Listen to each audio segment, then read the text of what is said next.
Une nouvelle aventure commence pour Aliouba. Après sa démission du parti Bloc libéral, BL, dirigé par Dr Faya Milimono, le voici à la tête d'une nouvelle entité politique, le modèle Mouvement démocratique libéral. Il annonce une nouvelle ambition collective pour la Guinée. La rigueur qu'on s'est imposée, la discipline que nous nous sommes imposés, nous a amené à travers les conseils, les avis de nos conseillers juridiques, d'approcher un cabinet d'huissier, celui de Maître Albert Zobelemou qui est représenté ici, pour examiner effectivement la présence de toutes les pièces requises pour engager une démarche administrative. Et ce dossier a été jugé par le cabinet conforme à la loi et il a été déposé par le cabinet et c'est devant vous que le cabinet nous donne le récépissé qui lui a été délivré par le ministère de l'administration du territoire. Nous sommes respectueux de l'autorité de l'État. Nous sommes respectueux des principes de la République. Et ces principes de la République sont impersonnels. Il ne s'agit pas de dire c'est parce que c'est tel, parce que c'est la tête de tel. La tête de Aliou ou ses prises de position ne seront pas certainement prises en compte ou ne doivent pas être prises en compte dans un dossier administratif simple. Et tout ce que je fais, puisque vous avez personnalisé, je n'ai jamais rien fait d'illégal dans ce pays. Toutes mes prises de position, je les ai prises conformément à la loi. J'ai critiqué conformément à ce que la législation permet, à ce que la République permet. Ce n'est qu'un citoyen qui contribue au processus démocratique de son pays. C'est un plein droit. Donc, je ne suis ni subversif, encore moins un rebelle. Je suis un jeune qui participe à sa façon au processus démocratique dans son pays.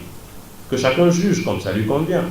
Mais nous, en ce qui nous concerne, nous sommes dans une procédure administrative simple et nous attendons le délai requis, c'est de 90 jours, je pense, c'est ce qu'on nous a signifié, pour obtenir notre agrément. Aliouba ne cesse pas de dénoncer les guerres internes au sein de l'opposition républicaine. Il affirme vouloir s'engager pour une nouvelle trajectoire politique à laquelle tous les Guinéens vont se retrouver. On ne peut pas toutes les citer, mais il y a des priorités aussi parmi les priorités. Et à ces priorités, nous allons nous en occuper. Même pas que pour décliner, faire de la grosse littérature ou du copier-coller comme beaucoup le font, mais rassurez-vous que ce parti va démontrer à nos compatriotes comment nous comptons régler les problèmes des infrastructures, comment nous comptons améliorer la qualité de l'éducation, comment nous voulons faire en sorte que nos compatriotes accèdent aux soins de santé, comment nous allons faire pour optimiser les ressources par rapport aux nouvelles technologies de l'information et de la communication, le système fiscal. Il y a des thématiques sur lesquelles les Guinéens voudront nous entendre et nous répondrons présent. Dans le programme de société, l'organe provisoire qu'il dirige met l'accent sur le développement socio-économique inclusif de la Guinée. Et les marges de manœuvre reposent sur la jeunesse. La marge de manœuvre, c'est cette jeunesse-là. Elle est majoritaire en Guinée. Est-ce qu'elle se reconnaît dans ce qu'on est en train de faire? Est-ce qu'elle a des responsabilités dans les appareils politiques? Alors il ne s'agit pas de continuer de se victimiser, il faut s'engager. Notre marge de manœuvre, l'atout principal de ce parti, sera entre autres le dynamisme de la jeunesse guinéenne. Et M. Camara l'a dit tout de suite, nous avons décidé de nous mobiliser et de fédérer nos efforts et nos compétences. Il y a des Guinéens compétents. Beaucoup ont échoué dans ce pays, pas parce qu'ils sont en manque de compétences, mais parce que le contexte lui-même ne favorise pas la réussite.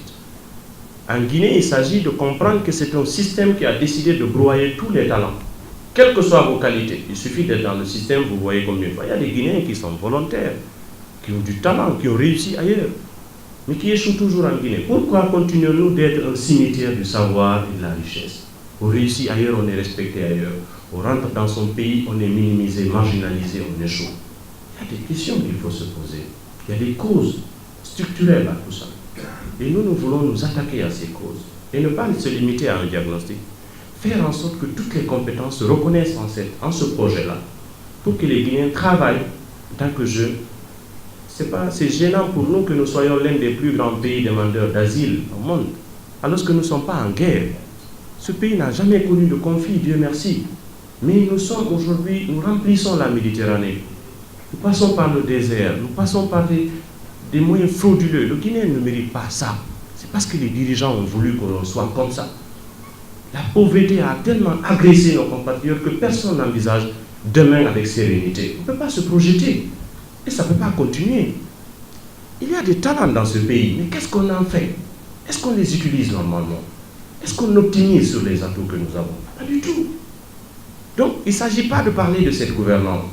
Parce que l'approche que nous avons, ce n'est pas de dire que tout se résume à un homme. Alpha Condé partira parce qu'il n'est pas éternel. De toutes les façons, il partira en 2020.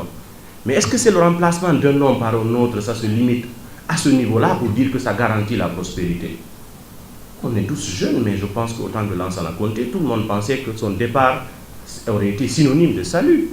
Ça s'est limité qu'à son départ. Le système s'est reconstitué de l'intérieur. Les mêmes qui étaient ses collaborateurs aujourd'hui sont les mêmes qui sont les collaborateurs de ceux qui sont là. Ils sont en train de vilipender son cadavre. Qu'est-ce qui nous garantit qu'au-delà de 2020, ce ne sont pas les mêmes qui vont se recycler avec un autre discours? Les Guinéens ne se reconnaissent plus dans ça, ils n'ont plus de repères. Alors nous voulons travailler, faire en sorte que le renouveau dont on parle, c'est un renouveau réel, pour ne pas qu'on fasse simplement un coup de vernis sur un bâtiment qui est complètement pourri. La perspective est longue. Le leader du mouvement politique en gestation en est conscient. Mais selon lui, il faut aller à une alternance avec une nouvelle dynamique débarrassée de toute connotation ethnique ou régionaliste.